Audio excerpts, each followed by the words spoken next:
Ayan. Guys, alam nyo, may nakikita na yung alaga ko na hindi ko nakikita. Actually, ngayon lang. Ilang araw na may nakikita siya. So, ngayon, as in ngayon, medyo natatakot ako. Kasi, habang kausap ko siya, bigla-bigla siyang magsasalita na, "Who are you?" Tapos sasabihin niya sa akin na, "I'm sorry Jenny, I see two people here." Laging ganun. Actually, pang-apat na beses na atang sinabi to. Tapos, may mga gabi na naririnig siya na hindi ko naman naririnig.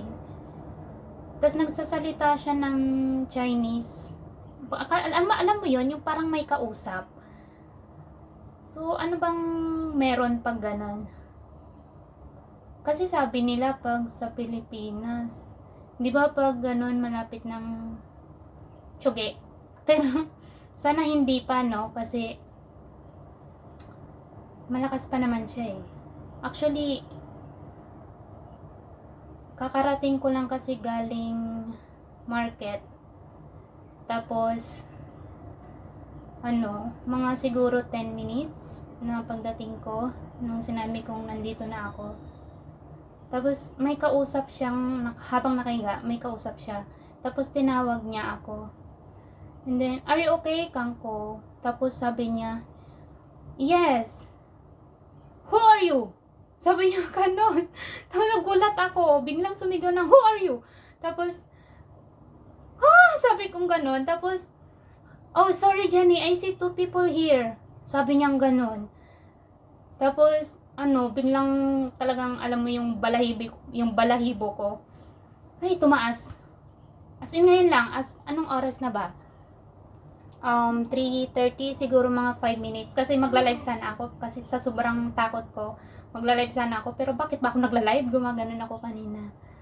So, ngayon, ko alam, bakit? Kinakabahan ako sa kanya na natatakot ako talaga.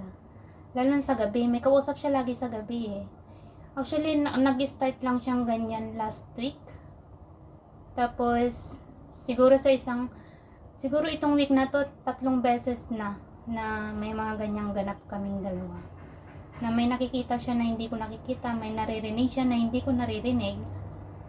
Magugulat na lang ako, magsasalita siya, sumisigaw. So, ano kaya yun? Bakit? Baka may idea kayo bakit siya ganon? Hallucination? Or dala lang ng sobrang tulog niya? Ganon. Ang hirap pala pag ganyan yung alaga mo, no? Kasi, minsan iniisip ko nga, what if? Ang dami kong what if. Kaya gusto ko may CCTV kami, kasi wala talaga kaming CCTV. Depende na lang talaga sila sa akin. Kung paano ko siya i-handle, paano ko siya alagaan. Wala, kinakabahan na ako!